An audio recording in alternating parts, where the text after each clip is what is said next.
8 avril. Simplement pour dire une petite chose, rien d'extraordinaire, c'est ce moment entre le réveil et le moment où on passe à table. Il y a un moment comme ça d'attente, un peu de vide aussi. Nous avons du vide en nous et nous pensons que nous allons rapidement et veiller à ce qu'il ne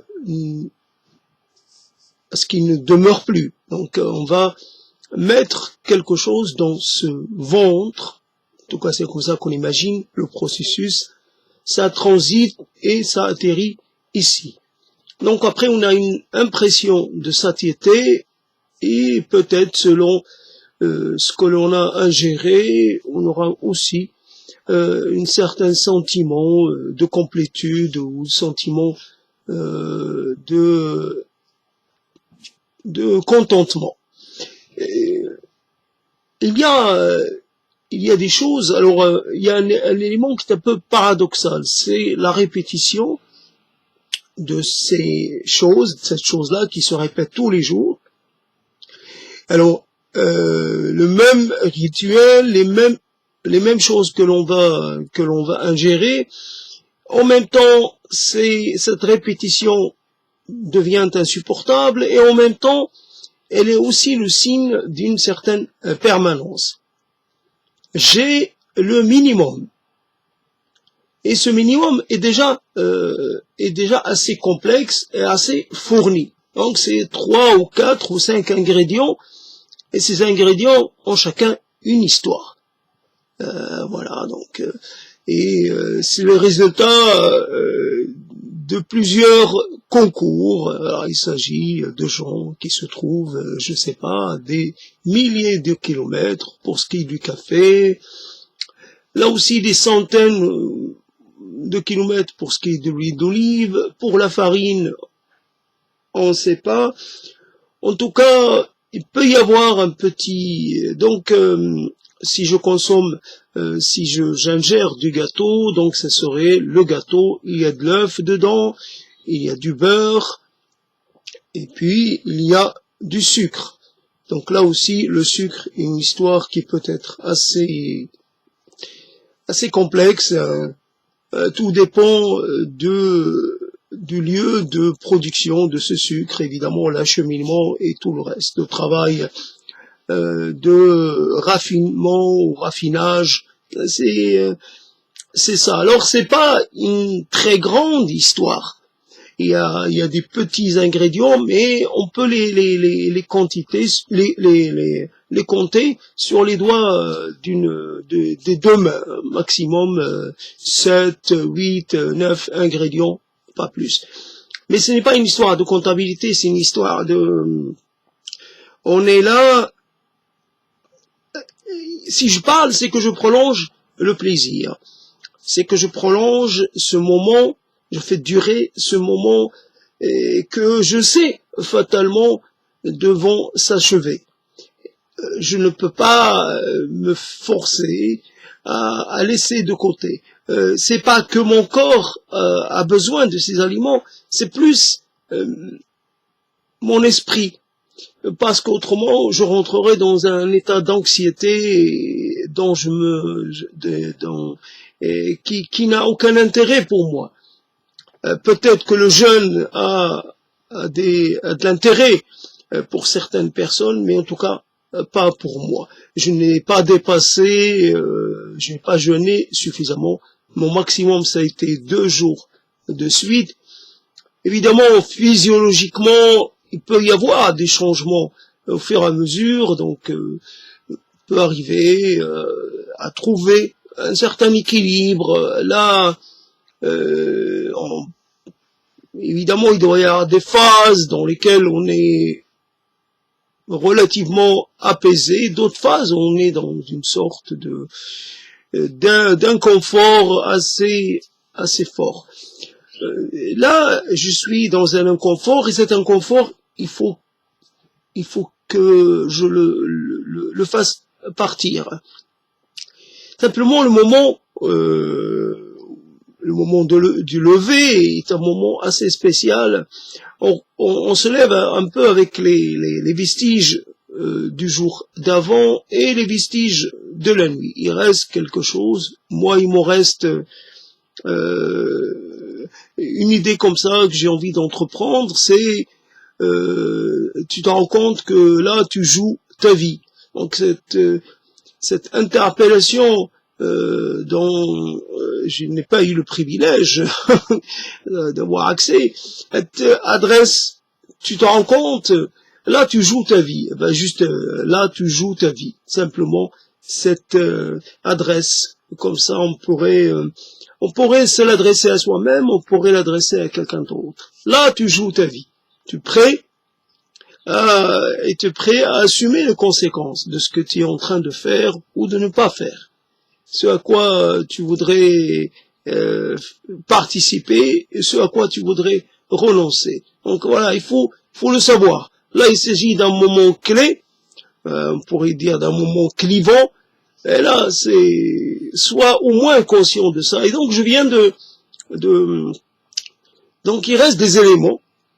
Alors, le sommeil, c'est pas la période toujours la plus intéressante de la vie d'une personne. On est passé par des sommeils intéressants.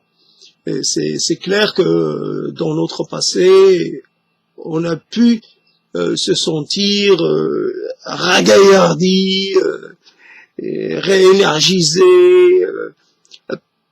et on s'est réveillé, je sais pas, avec un appétit féroce, l'appétit de croquer le monde. Et là, c'est une autre affaire. Donc, il reste des choses. Alors, on se réveille dans les mêmes conditions puisqu'on s'est couché dans les mêmes conditions. Donc, il n'y a pas de changement. Une nouvelle journée, elle annonce quoi?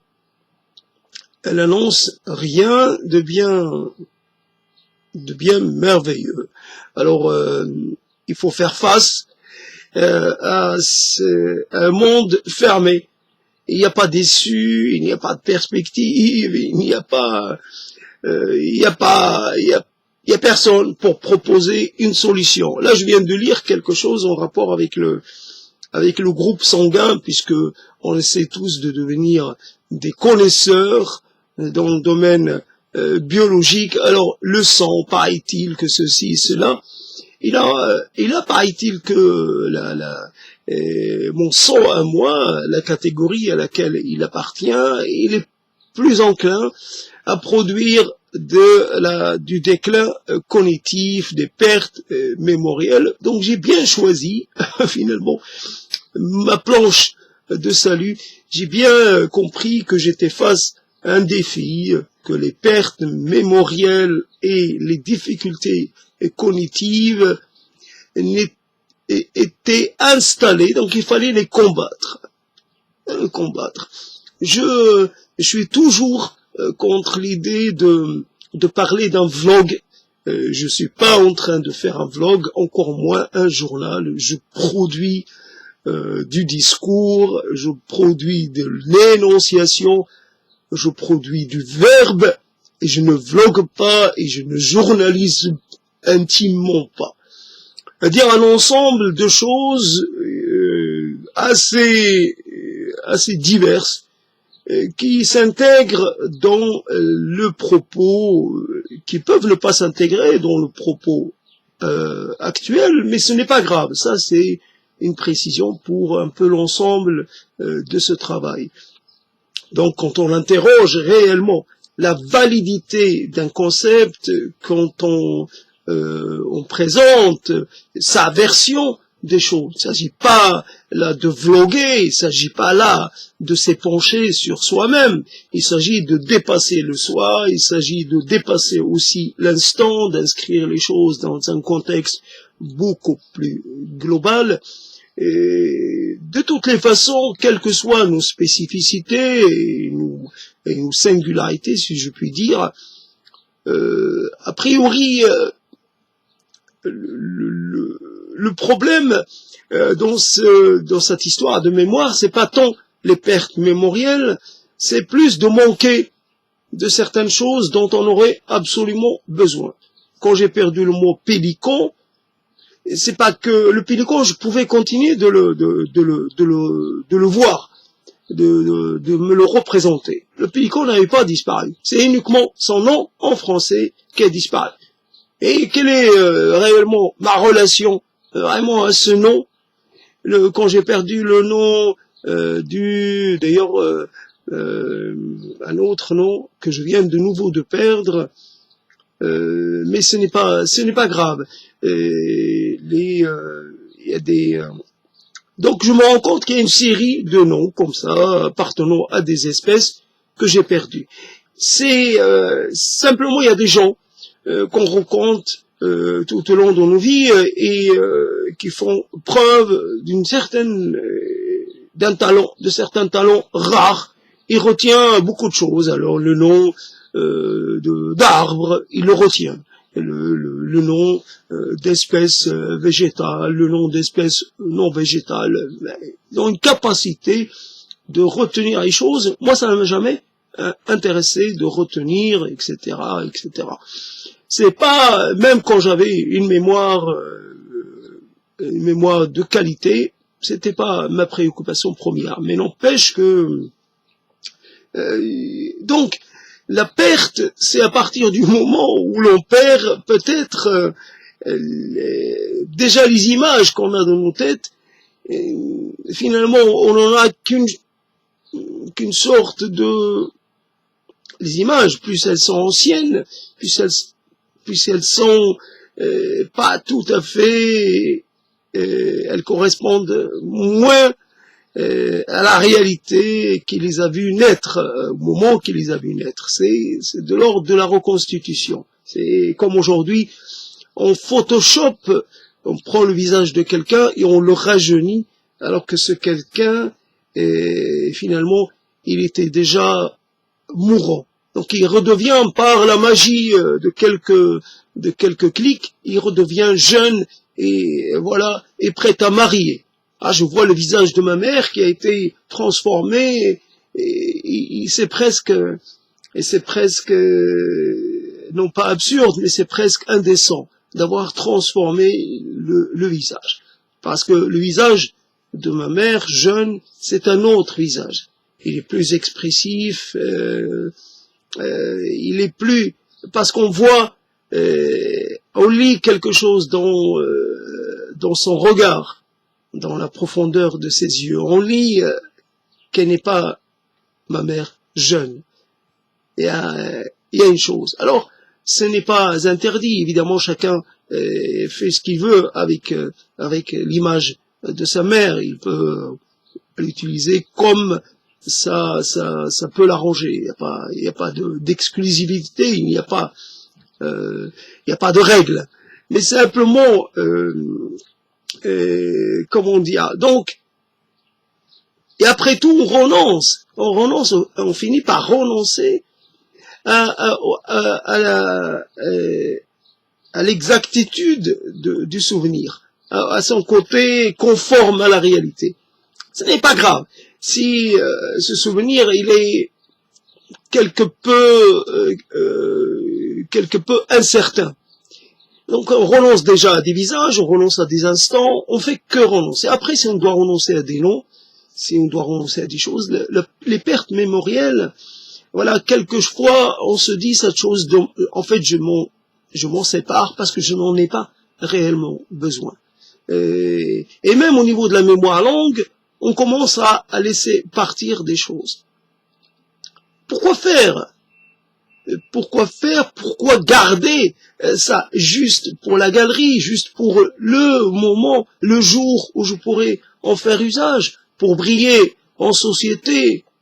Moi, je suis plus en société, donc j'ai plus à étaler quelconque talent en quoi que ce soit. Donc voilà, à quoi ça sert de continuer de porter en soi le mot pélican. Le pélican vit sa vie, le pélican, le monde ne se rencontre pas, ne se sont pas rencontrés, ne se rencontreront jamais. Peut-être j'en ai rencontré un, quand j'ai fait un petit footing à l'époque où j'étais relativement jeune, en bord de mer, je dérangeais un ensemble d'oiseaux, parmi lesquels il n'y avait peut-être pas de pélican, mais il y avait cet oiseau pêcheur qui plonge pour pêcher, le cormoran, voilà, hein, l'autre qui m'échappe. Donc il y avait un cormoran parmi toute une troupe de mouettes et voilà, donc le cormoran fait partie des noms d'oiseaux que je perds assez régulièrement. Après, il y a le pigargue à tête blanche, il y a des choses comme ça. Après, cela est aussi révélateur du peu de rapport que l'on a avec les choses. Moi, j'ai un rapport abstrait avec les choses. Alors, avec la nature, c'est plus par les documentaires que par un contact direct. Donc, réellement, il y a déjà un petit un passage presque par on passe déjà par la phase par la case scénario. Tout cela a été scénarisé, tout cela a été a été travaillé pour faire parvenir un message, voilà. Donc, même pour exprimer une certaine vision du rapport entre les êtres. Alors, pour être, quand on est dans le documentaire animalier, on peut essayer peut-être de défendre de façon dissimulée une certaine vision naturaliste des choses. On pourrait aussi défendre une certaine vision un peu, une certaine hiérarchie, on peut aussi valider certains rapports sociaux, etc., des formes de domination, d'exploitation. On peut justifier beaucoup de choses, mais évidemment de façon souterraine et jamais déclarée, jamais affirmée, même si souvent il y a le rappel de la théorie darwinienne et même d'un néo-darwinisme, voilà, qui finit par nous produire un effet de saturation.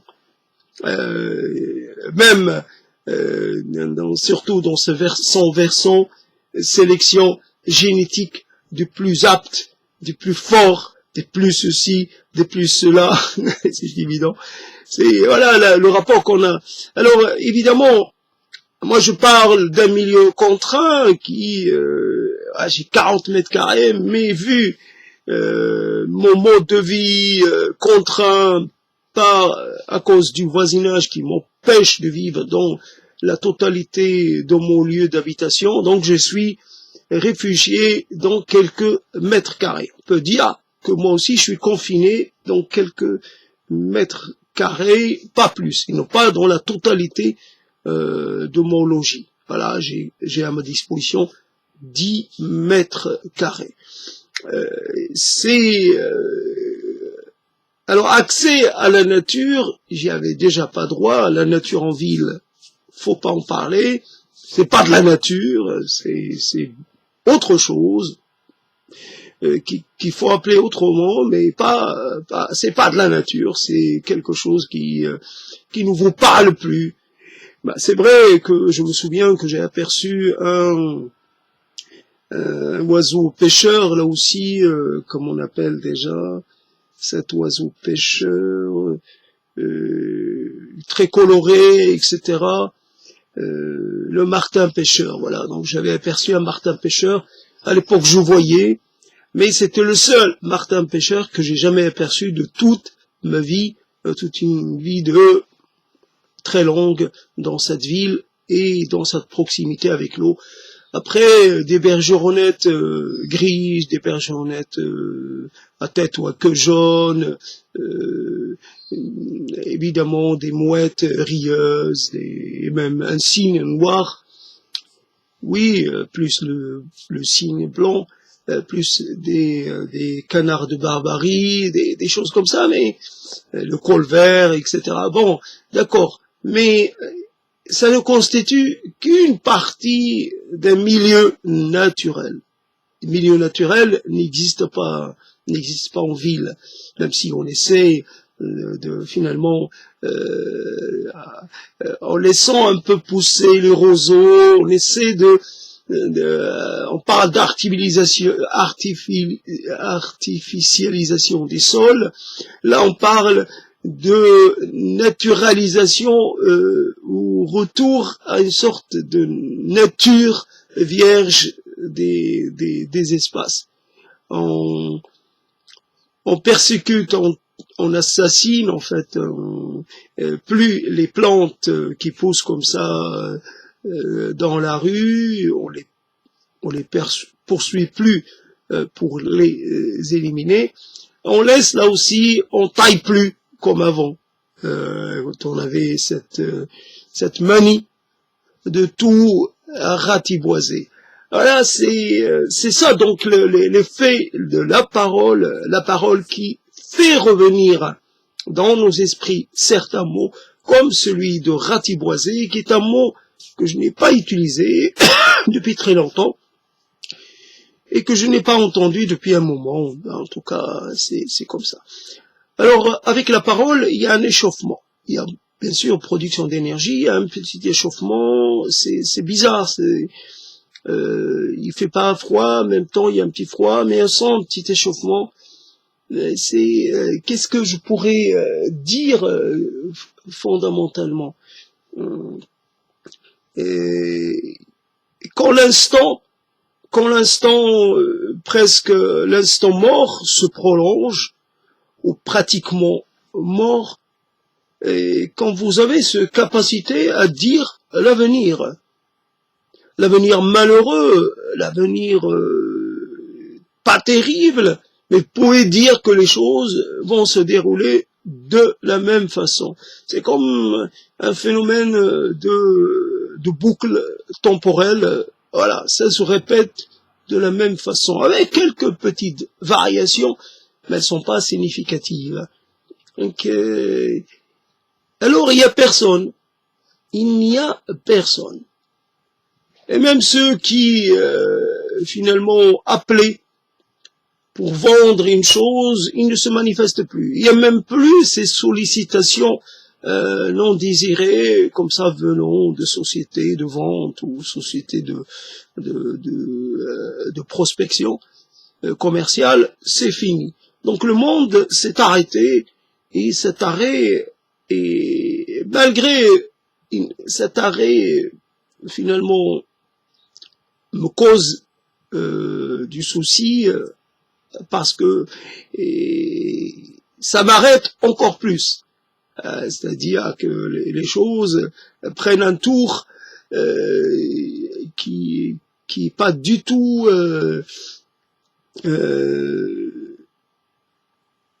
je sais pas comment dire, en tout cas la chose,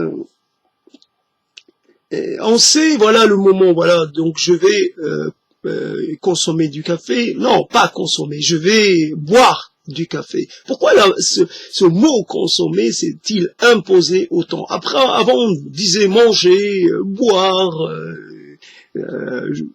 moi j'ai essayé de le remplacer par ingérer, non, je vais boire du café, et mon état intérieur, mes équilibres moraux, si je puis dire, d'humeur, mes humeurs vont être transformées par évidemment quelques molécules, quelques principes actifs qui ne sont pas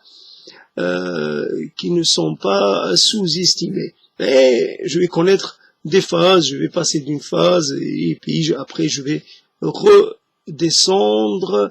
C'est ça. Alors voilà l'idée du partage. Simplement,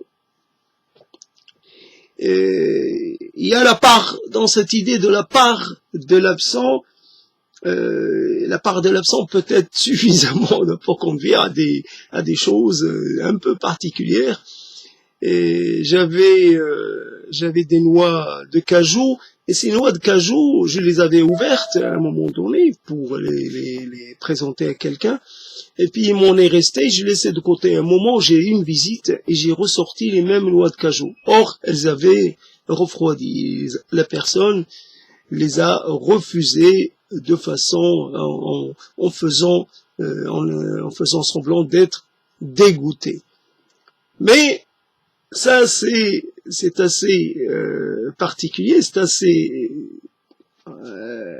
mais en général, on garde quelque chose. Pendant des années, j'ai gardé des biscuits, j'ai gardé ceci. On garde une tasse propre. Et on est prêt à partager avec la personne qui se présente, la première personne qui sonnerait. On est prêt à se lancer, on est prêt à se donner à un visiteur ou à une visiteuse. On a fait du café, on va refaire du café pour qu'il soit plus chaud, pour que on soit pas obligé de réchauffer. On va pas réchauffer le café qu'on a déjà fait, on va faire un autre café. Mais quel plaisir! On va monter en régime très vite. On va être dans des dispositions. Il y aura, on va se poser la question, qu'est-ce qu'on doit exprimer, quel degré d'expression. Je dois exprimer beaucoup de joie, beaucoup je dois faire montre, est-ce que je dois pas un peu en faire moins. Je dois pas montrer à l'autre à quel point sa visite me fait plaisir. Il ne faut pas que je lui donne l'impression qu'il est exceptionnel. Alors, je dois gérer donc l'expression de mon bonheur du moment. Mais cette éventualité-là est devenue quasi nulle dans ma vie propre à moi, mais elle est devenue nulle aussi, ou quasi nulle pour le restant des gens. Nul. Nul. Et presque non avenu. Voilà. Et c'est plus une chose que l'on souhaiterait, c'est une chose qu'on doit. Imaginons, vous allez offrir une boisson à quelqu'un et vous allez devoir vous tenir à 3 mètres ou plus d'elle. C'est de lui. C'est quand même assez particulier.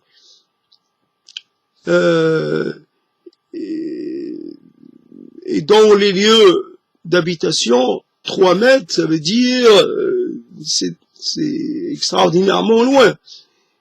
Donc, déjà, donc on peut pas. Il y a une distance, la distance qui se crée avec le temps. Cette personne que l'on n'a pas vue depuis longtemps, il faut qu'on soit proche d'elle. Il faut qu'on empiète même sur son espace à elle, presque à se coller à elle, parce qu'on a besoin de ce retour, parce qu'on a besoin de cette densité, de cet état de la proximité. Et pourtant, et se regarder dans les yeux, parler face à face. Donc voilà, c'est le risque d'être atteint par ce qu'elle peut transporter ou par ce que nous pourrions transporter. C'est ça la chose. Alors, c'est quoi un petit déjeuner? C'est quoi vivre par les temps qui courent? Est-ce qu'on peut encore vivre? Est-ce qu'on peut encore espérer? Est-ce qu'on peut encore se projeter dans l'avenir? Est-ce que l'on ne doit pas... Mais c'est presque une métaphore qui dirait beaucoup de choses réellement sur l'état de nos liens. Le lien social, il est relativement ténu. Il est en crise depuis longtemps. Aujourd'hui, la distance sociale dont on parle est une distance qui existe depuis longtemps, qui existe dans les faits. Ce n'est pas une distance spatiale, c'est une distance sociale, c'est une distance relationnelle, c'est une distance filiale, c'est une distance culturelle, c'est une distance politique, c'est une distance dogmatique, c'est une distance, je sais pas, toutes sortes dans le destin. Il y a des gens dont les destins sont très distants. Il y a des gens qui peuvent finalement réaliser leurs rêves et d'autres pas du tout. Alors les distances sont de toute nature. Il n'y a pas. Donc c'est uniquement, c'est plus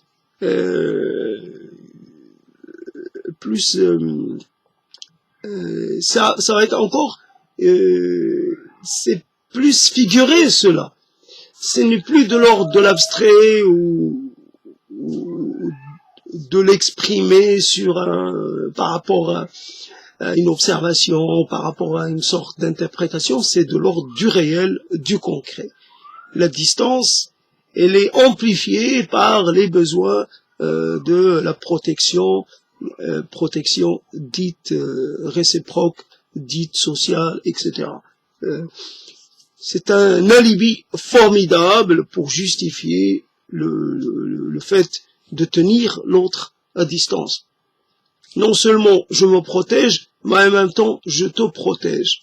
Je te protège de ce que je pourrais t'amener. Et donc tu ne peux être que d'accord avec moi. Donc simplement, le monde, à certains moments on disait le monde est fou, le monde il tourne pas rond.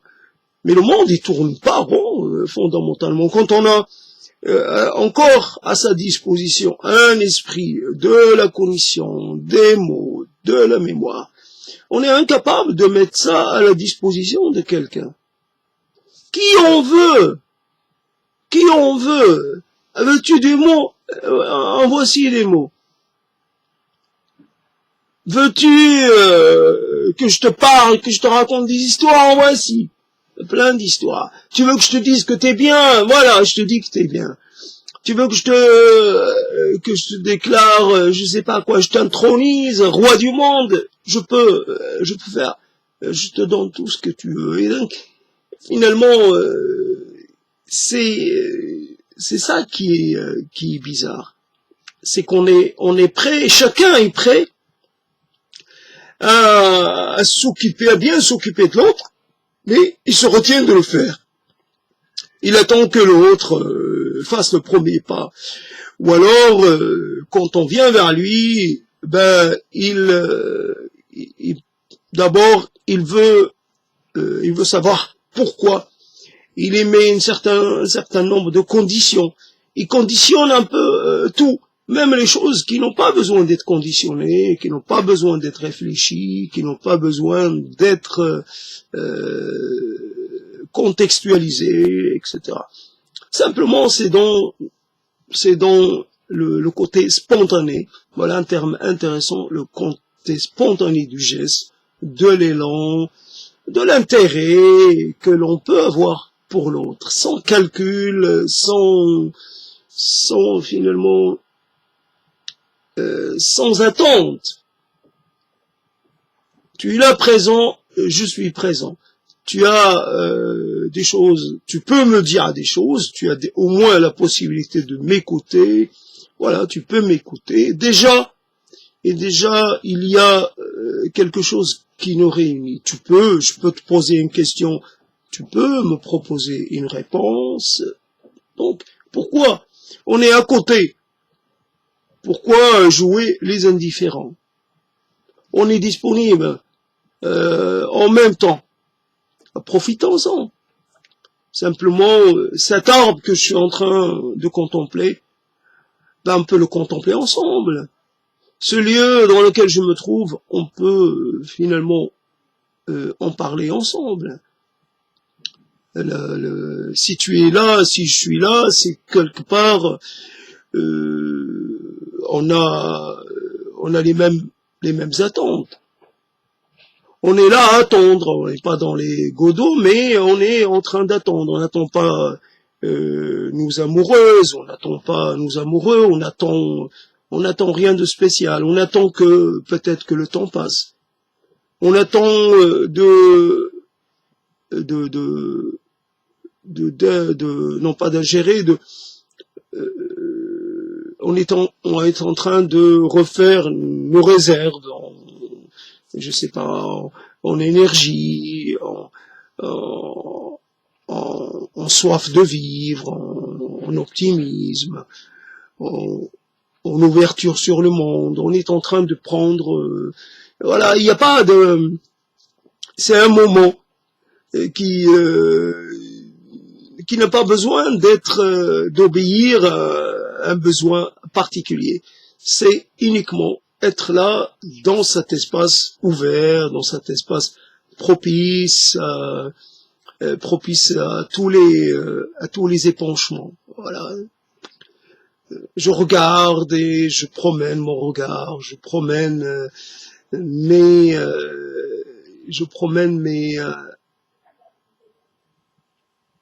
j'allais dire mes centres d'intérêt. Je passe à un végétal, à un animal.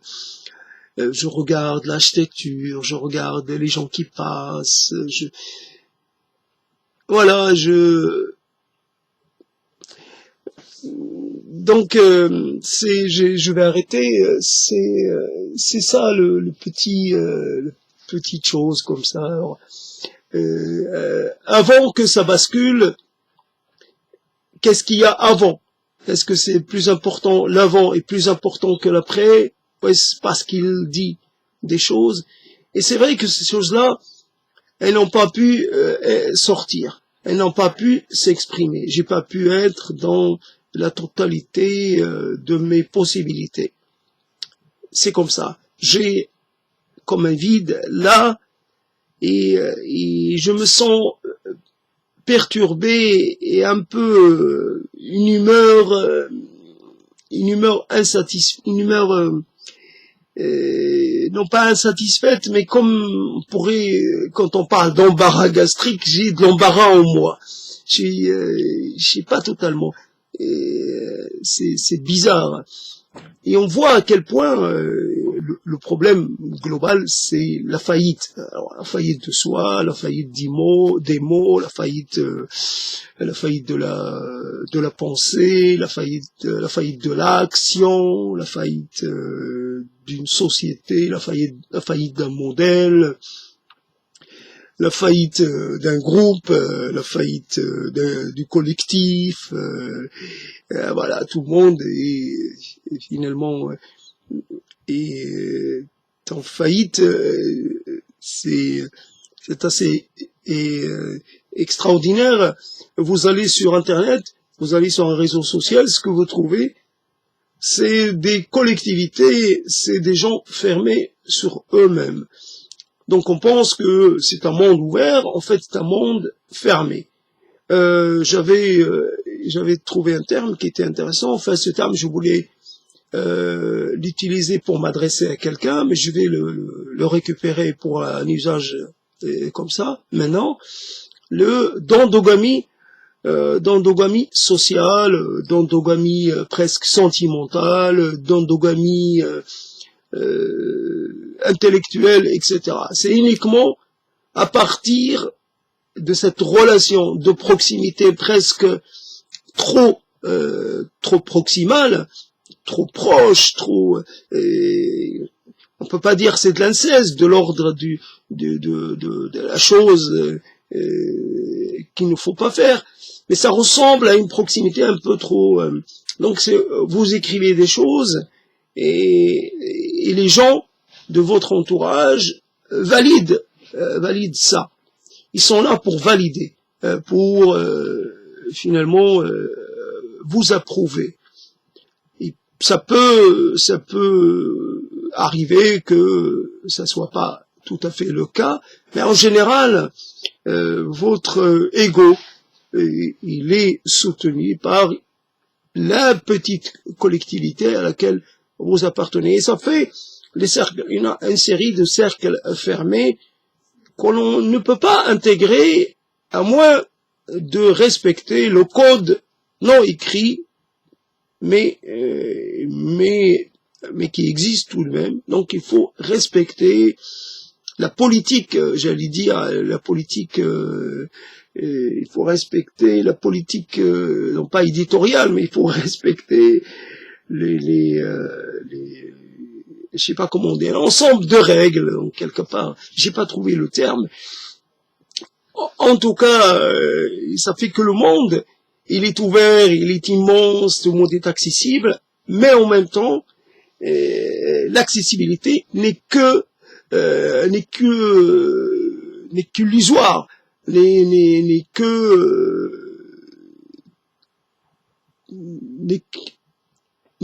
est fausse est une vue de l'esprit, et même dans la réalité, il y a aucune circulation, il n'y a rien, voilà. À la rigueur, quelquefois, c'est un problème. C'est un problème parce que ça peut faire, ça peut laisser des informations sur l'autre, des informations que l'on peut utiliser un peu pour essayer d'estimer la qualité de vie de l'autre. On va dire, tiens, l'autre est en crise, quelque part. Il passe par il n'a pas rencontré le succès. Là, donc on pense que finalement, malgré tout, que l'on fait quelque chose qu'on contrôle, mais c'est une chose qu'on ne contrôle pas totalement. Ne parlons pas de ce qui est de l'ordre de l'exploitation par les réseaux, par les gouvernements, par les divers groupes d'intérêt. Ça, c'est une autre affaire. Mais uniquement par les gens. Les gens peuvent très bien, les gens qui vous connaissent peuvent très bien sortir avec des conclusions, voilà, qui pourraient ne pas vous être très favorables. Mais c'est ça le truc. Donc l'endogamie, j'allais dire l'endogamie cultuelle aussi, c'est une série d'endogamies vraiment très navrantes. Voilà ce que l'on pourrait dire. On peut rien faire. On est là à constater que le monde il ne pourra jamais être unifié ou réunifié, ou il ne pourra jamais y avoir. Voilà, c'est une présence simultanée de plusieurs singularités. Ces singularités communiquent très peu entre elles. Peut-être ont-elles besoin les unes des autres pour certaines choses précises, mais la plupart du temps, il y a une sorte d'autonomie, il y a une sorte de, comme on disait pour les jeux, pour les gens qui vivent repliés sur eux-mêmes, une sorte de, encore un concept, un terme que j'ai oublié, autosuffisant. Voilà, une autosuffisance. Voilà, donc les gens s'auto-suffisent, et quand ils s'adressent aux autres, c'est uniquement à partir de leur propre paradigme, à partir de leurs propres valeurs, à partir de ceci et cela. Moi, j'ai trouvé une petite chose à ajouter, donc je l'ai ajouté, et puis je m'arrête là, et voilà.